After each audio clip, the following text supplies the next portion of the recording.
জি, বিসমিল্লাহির রহমানির রহিম।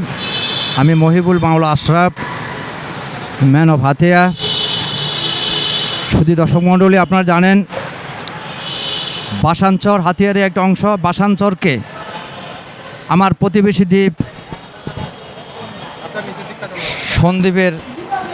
সন্দ্বীপবাসী বাসানচরকে অনৈতিকভাবে তাদেরই অংশ দাবি করায় আজকে প্রেস ক্লাবে আমরা একটা সাংবাদিক সম্মেলন করেছি, মানববন্ধন করেছি।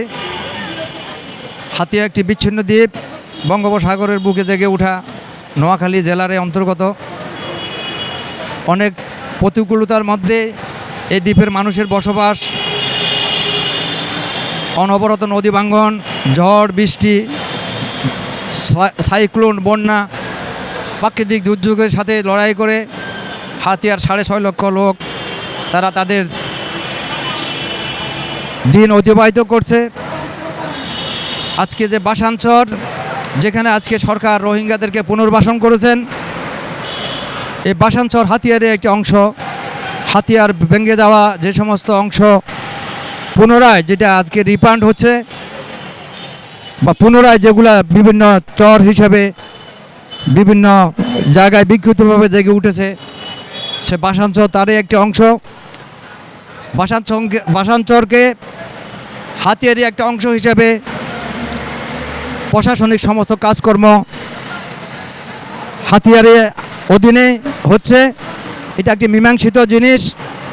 সে মীমাংসিত ব্যাপারটাকে নিয়ে আজকে আবার একটি কুচক্রী মহল আজকে বাসানচরকে তাদের এলাকা হিসেবে দাবি করছে। আমি আজকে বলতে চাই যে এটা একটা মীমাংসিত জিনিস। 13 জানুয়ারি 2021 সালে সরকার একটা প্রজ্ঞাপনের মাধ্যমে বাসানচরকে হাতিয়ারের অংশ হিসেবে ঘোষণা দিয়েছেন, যেখানে হাতিয়ার অনেক নিরীহ মানুষ তাদের আবাসন, তাদের বসত বাড়ি গড়ে তুলেছেন।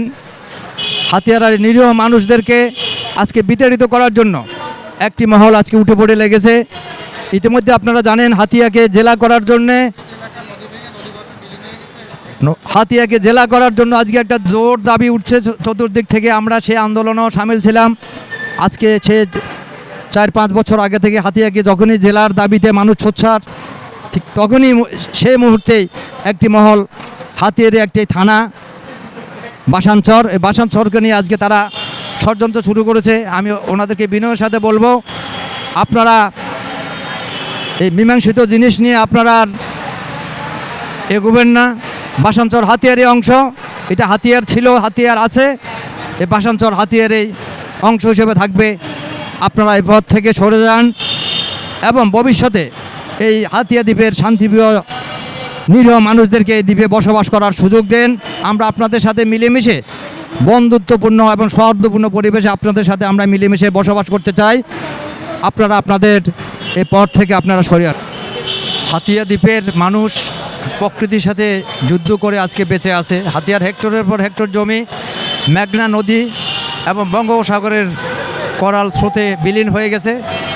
হাতিয়ারে বাস্তুচ্যুত মানুষগুলো জেগে উঠা বাসানচরেই তাদের একমাত্র বসবাসের জায়গা। হেক্টরের পর হেক্টর জমি হারিয়ে হাতিয়ার অধিকাংশ মানুষ আজকে ক্ষতিগ্রস্ত। তারা আবার পুনরায় এই বাসানচরে বসবাসের জন্য তারা স্বপ্ন দেখে। সে বাসানচর হাতিয়ারই একটি অবিচ্ছেদ্য অংশ। সে বাসানচরকে আজকে তাদের নিজেদের এলাকা বলে দাবি করে সে আমার প্রতিবেশী থানা সন্দ্বীপের জনগণ। আমরা বলবো যে না, এটা হাতিয়ারের অংশ, এটা সরকার কর্তৃক মীমাংসিত। 13 জানুয়ারি 2021 সালে মহামান্য রাষ্ট্রপতির এক প্রজ্ঞাপনের মাধ্যমে সরকার বাসানচরকে হাতিয়ারের অংশ হিসেবে ঘোষণা দেয়। হাতিয়ার মানুষ আবার নতুন করে বাসানচরে বসবাসের স্বপ্ন দেখে। তাই আমরা বলবো, যারা আজকে বাসানচরকে নিয়ে যারা ষড়যন্ত্র করছেন, আপনারা এই ষড়যন্ত্র থেকে দূরে সরে যাবেন, আপনারা নিবৃত্ত হবেন। না হলে আমরা আজকে যে আন্দোলন সংগ্রাম, আজকে যে মানববন্ধন করলাম প্রেস ক্লাবে, ভবিষ্যতে আমরা আরও বৃহত্তর কর্মসূচি ঘোষণা করব এবং এই বাসানচর হাতিয়ারের একটা অংশ, ভবিষ্যতে এটা হাতিয়ার অংশ হিসেবে থাকবে।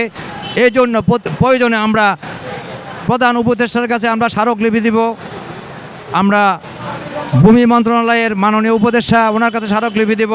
প্রয়োজনে আমরা সারা বাংলাদেশে আমরা আমাদের এই অঞ্চলকে রক্ষা করার জন্য আমরা প্রতিবাদ প্রতিরোধ গড়ে তুলব এবং সেটা সম্মিলিতভাবে আমরা সেটা আমাদের এই আন্দোলন সংগ্রাম অব্যাহতভাবে আমরা চালিয়ে যাব। ধন্যবাদ।